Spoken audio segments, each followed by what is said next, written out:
I pulled my truck into my driveway just as my phone finished the call. I sat there with both hands gripping the steering wheel, replaying my father's words. Emily is bringing her fiancé to Christmas this year. I know, I had replied. She sounded excited. There had been a long pause before Dad cleared his throat. She doesn't want you there. I actually laughed because I thought he was joking. What? Her fiancé comes from a very successful family. You're still working construction. Emily thinks, well, she thinks it might embarrass him. The silence between us stretched until Dad added the part that hurt the most. It'll just be easier if you skip this one. I swallowed hard. I understand. Then I ended the call before he could hear how badly my voice had cracked. I sat in my truck for another minute, staring at my own reflection in the windshield. Construction. That was the reason. The same construction job that had paid for my first truck.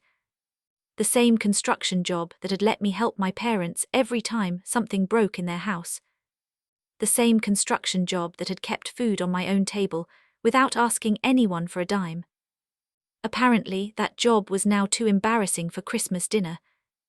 I climbed out of the truck carrying nothing except the overnight bag I'd packed for what was supposed to be another family Christmas. I set it back inside the house without unpacking it. For the first time in 34 years, I wasn't going home for Christmas. I didn't call Emily. I didn't argue with my parents.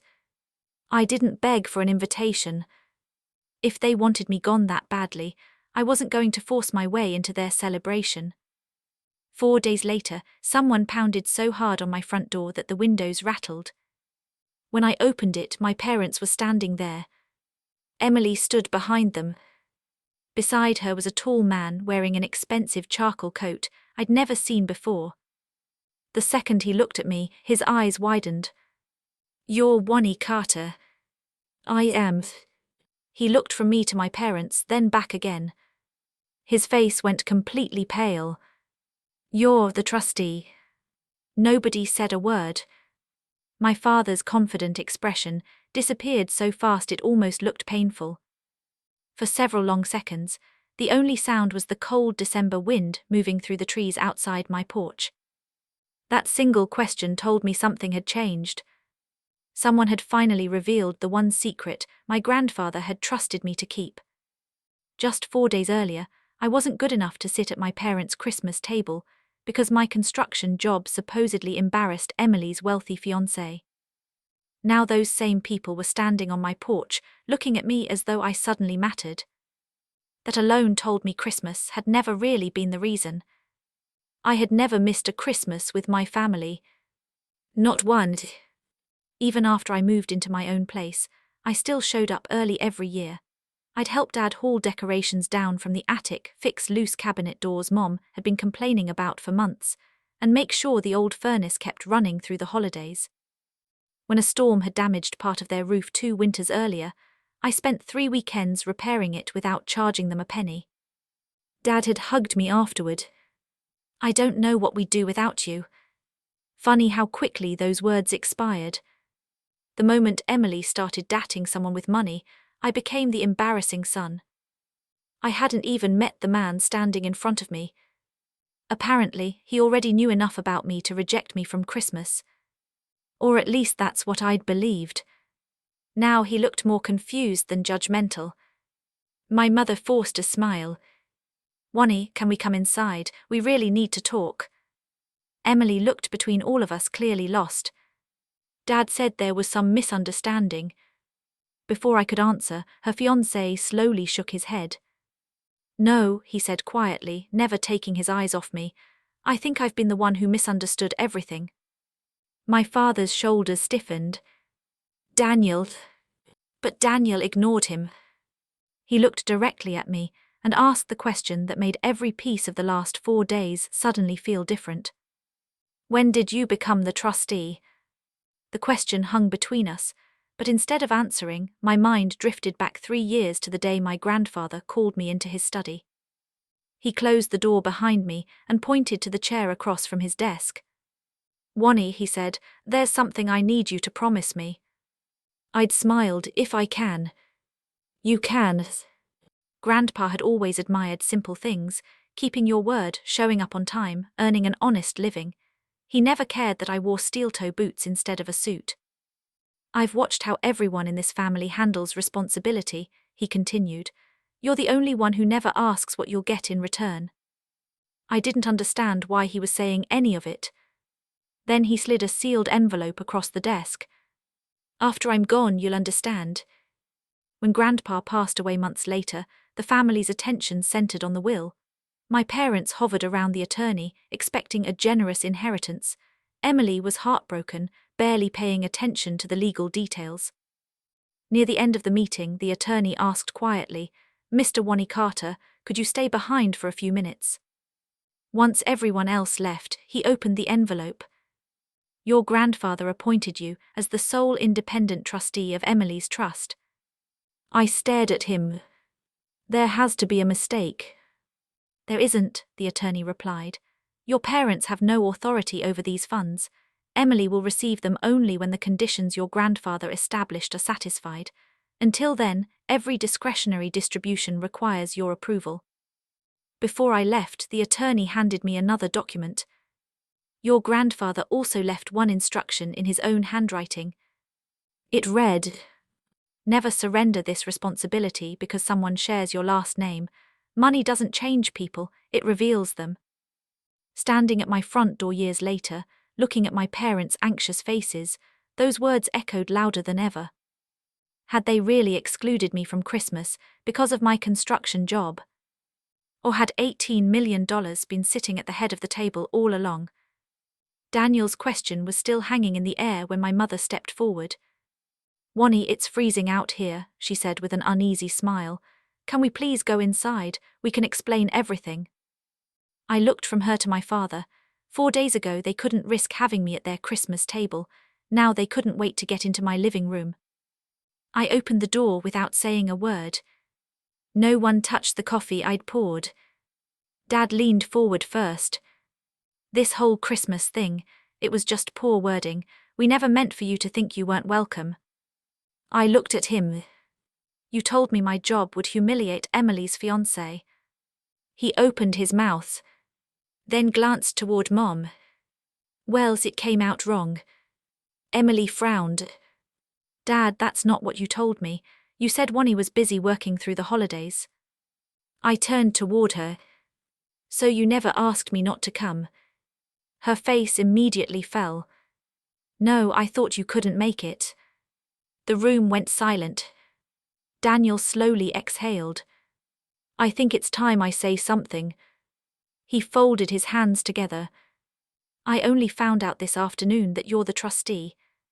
My father shifted uncomfortably.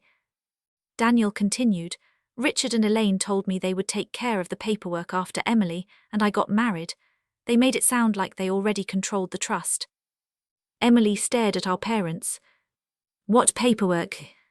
Dad answered too quickly. "We were just discussing future planning."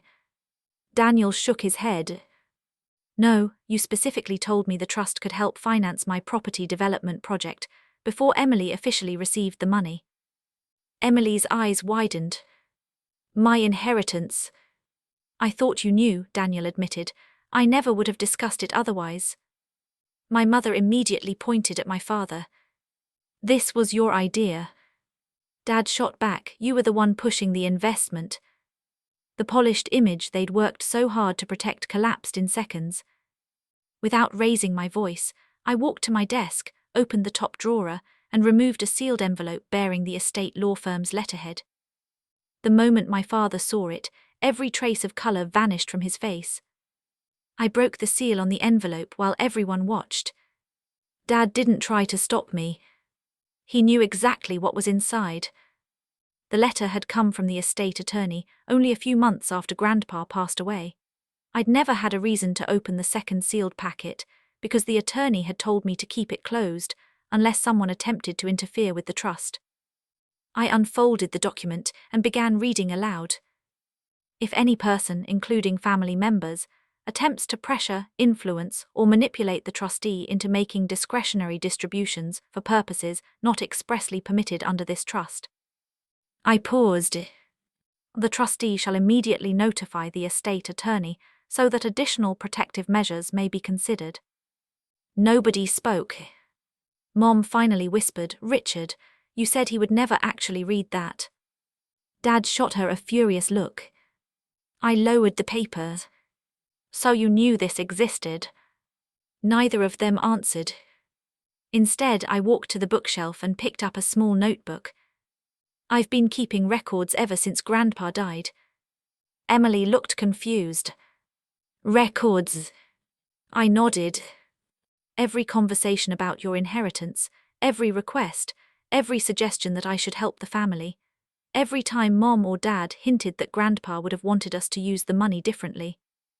Dad stood abruptly. "You've been documenting your own parents." "I've been documenting conversations involving $18 million. The room fell silent again. Emily slowly sat back down. Her eyes moved from our parents to Daniel. Then everything seemed to click into place. The rushed wedding. She looked at Dad. "You kept telling us not to wait." She turned toward Mom. "You kept asking whether Daniel's business could expand if funding arrived sooner." Finally, she looked at me. "And every time I wanted to talk to Wannie about Grandpa, you changed the subject." Neither parent denied it. I took my phone from my pocket. "I'm calling Mr. Harrison." Dad took one step toward me. "Wannie, don't do this." I pressed the call button anyway. The attorney answered after the second ring. "Mr. Carter." "It's Wannie. I need to report what I believe is an attempt to influence discretionary trust decisions." After listening quietly for nearly a minute, Mr. Harrison spoke in a calm, measured voice that filled the room through the speaker. "Mr. Carter, based on what you've described, I recommend freezing all discretionary distributions effective today." No one moved. No one even seemed to breathe. My father slowly lowered himself back into his chair as the reality of what he'd done finally settled over the room. Mr. Harrison remained on the speakerphone while the silence lingered. "Mr. Carter," he said, "I'd like everyone present to understand what this means." No one interrupted him. "Your grandfather anticipated the possibility that family members might try to influence the trustee. That's why he selected someone with no financial interest in the trust itself." He paused before continuing. "The temporary freeze isn't a punishment for Emily. It's a safeguard. We'll review today's events, document them, and preserve the trust exactly as your grandfather intended." Emily looked at me, then at our parents. "So this was never about Christmas?" My father opened his mouth, but no explanation came. My mother quietly wiped away a tear. Emily stood. "You told me Wannie was working." She turned toward Dad. "You told him I didn't want him there." Then she looked at Mom. "You made my own brother think I was ashamed of him." Neither of them denied it. Daniel slowly rose from his chair. "I owe you an apology, Wannie." "You don't owe me anything." "I do." He shook his head. "I believed what I was told. I thought your parents already had authority over the trust. When they mentioned investing in my development company, I assumed Emily had approved it." He looked at Emily. "I never would have discussed using your inheritance if I'd known the truth." Emily nodded. "I know." For the first time that afternoon, she reached over and hugged me. "I'm sorry," she whispered. "I should have called you the day you didn't come to Christmas." "It's over," I said quietly. "No," she replied, "it's finally honest." Over the following weeks, Mr. Harrison completed his review. The trust's protective clauses remained in place, ensuring that no discretionary distributions could be influenced by outside pressure. Emily's inheritance would remain exactly where Grandpa intended until she independently satisfied every condition he had written years earlier. Word eventually spread through the family about why I'd missed Christmas. Not because of my construction job. Not because Emily was embarrassed by me. Because our parents had chosen money over their own son. The phone calls started almost immediately. Aunts, uncles, cousins. every one of them had heard a different version of the story before the truth came out. This time my parents couldn't rewrite what had happened.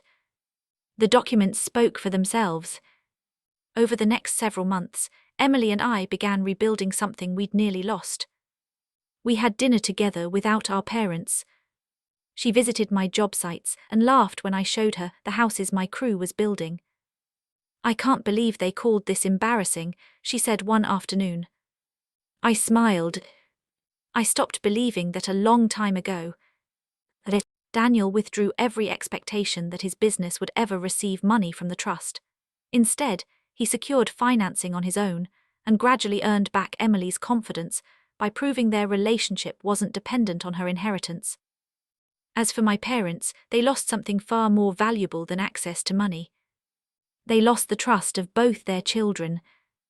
I went back to work exactly where I'd always been happiest. Steel-toe boots. Early mornings.